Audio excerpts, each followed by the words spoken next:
Hi, my name is Brianne Beckstrom, and I'm going to be doing my case study on pulmonary embolisms.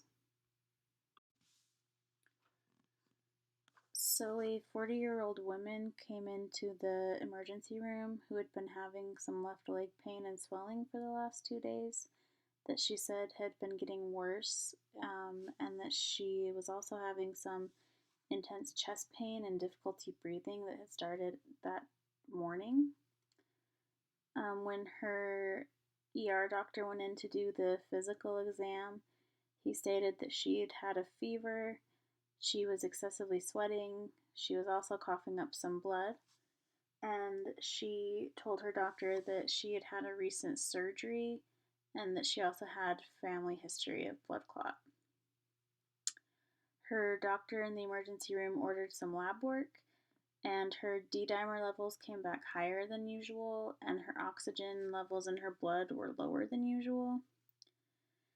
He also ordered some diagnostic imaging, so he ordered a left leg ultrasound to evaluate her for a DVT, which is a deep vein thrombosis or a blood clot in her leg, and he also ordered a CT angiochest to evaluate her for a pulmonary embolism, which is a blood clot found in the arteries in your lung. The results came back positive for a DVT that was found in her common femoral vein, and the CT came back positive for a pulmonary embolism. Based off of her blood pressure values, they diagnosed her with a submassive pulmonary embolism, so an echocardiogram was then ordered to diagnose any right ventricular dysfunction, and that came back positive for right ventricular dilation.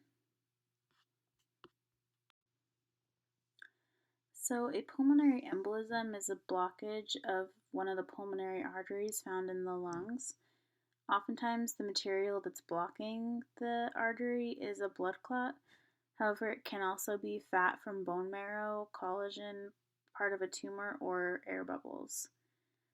So, blood clots that cause pulmonary embolisms usually originate from another location, oftentimes from the deep veins in the legs.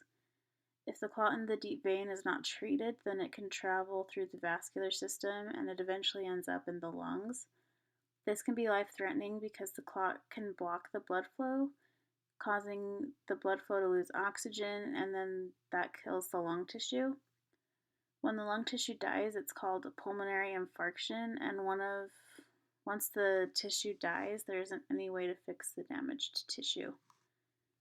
So, according to the Center for Disease Control, 900,000 people are affected by a DVT or a PE each year in the United States, and 60,000 to 100,000 people die from those in the United States a year.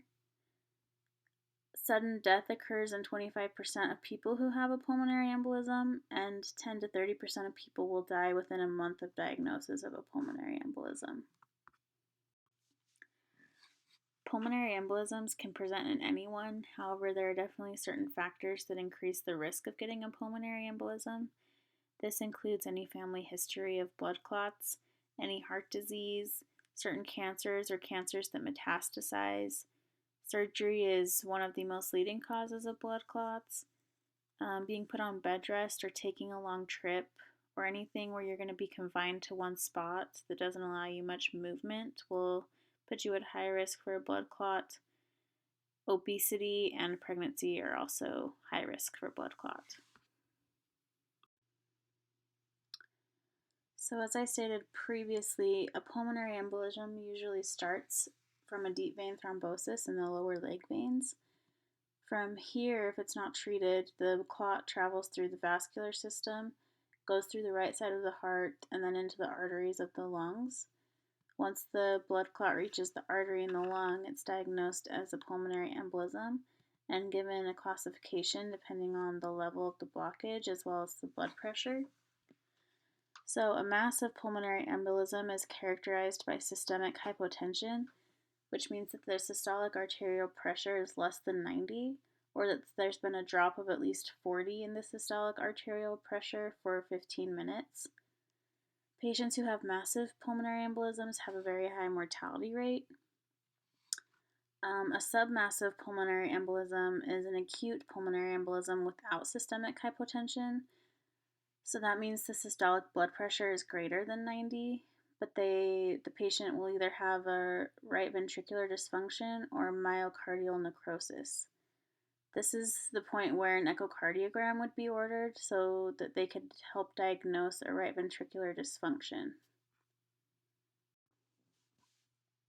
In the case with this patient, the echocardiogram was ordered to help diagnose a right ventricular dysfunction, and the results came back that she had right ventricular dilation, which means that the right ventricle diameter divided by the left ventricle diameter was greater than 0.9 millimeters. This is a picture of the echocardiogram, and you can see that the right ventricle, the diameter was measured as well as the diameter of the left ventricle. And when you do the RV over LV ratio, it came back as 1.26 millimeters, which is greater than 0.9, which means that the right ventricle is dilated. If a pulmonary embolism is caught early and treated properly, then the prognosis is good and most patients can be treated before any major problems occur. However, if a PE goes undetected and untreated, it will be fatal and most likely result in death. Some treatment options would be anticoagulants, which are blood thinners, thrombolytics, which is a clot dissolver and would normally only be used in life-threatening situations. They can also go in and remove the clot, which is where they would do that via inserting a catheter. Or you can also choose vein filtering, which is where a catheter would be placed to filter the IVC, and it goes from your leg to your heart and helps keep clots from being carried to your lungs. This is usually only in the case where a patient can't take anticoagulants. Some things that have similar characteristics or signs of pulmonary embolisms that should be considered for differential diagnosis would include aortic dissection, pulmonary infection, pneumothorax, congestive heart failure, COPD, myocardial infarction, or panic attacks or anxiety. So as a final review for this case study, this patient came in having lower left leg pain after knee surgery that she had previously had that started to progress into chest pain and difficulty breathing. Her lab work came back with a high D-dimer and low oxygen in her blood. An ultrasound of her leg was completed and she was diagnosed with a DVT that was occluding her common femoral vein. A CT angio chest was also completed and diagnosed her with a pulmonary embolism. Her blood pressure was greater than 90, so her pulmonary embolism was categorized as a submassive pulmonary embolism.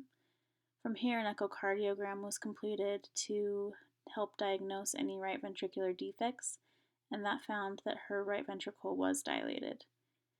The patient was treated and had the clot removed from her lung via catheter, and she was also put on anticoagulants to help thin her blood to resolve the clot in her leg. Her doctor then explained to her that she will need to be on the anticoagulants for the rest of her life in order to help prevent future clots. So this is an image of the lower leg ultrasound that was completed on this patient. You can see that we're looking at the common femoral artery and the common femoral vein. The first picture, there was no compression that was applied, and in the second picture, there was compression applied by the transducer. And you can see that the common femoral vein did not collapse, which it normally would without any clot. So this is proving that there's clot in the common femoral vein. The quickest and most accurate way to diagnose a patient with pulmonary embolism is with a CT scan. So this is an image of the CT scan that the patient had. You can see that there's a filling defect in the right pulmonary artery, which is in the blue circle and the arrows are pointing at. This represents a blood clot. So this is a CT scan from another patient, but I wanted to include it because not only does it show a bilateral filling defect in the pulmonary arteries, the black arrow is also pointing to an infarction, which is where the lung tissue is starting to die, and they call these Hampton's hump.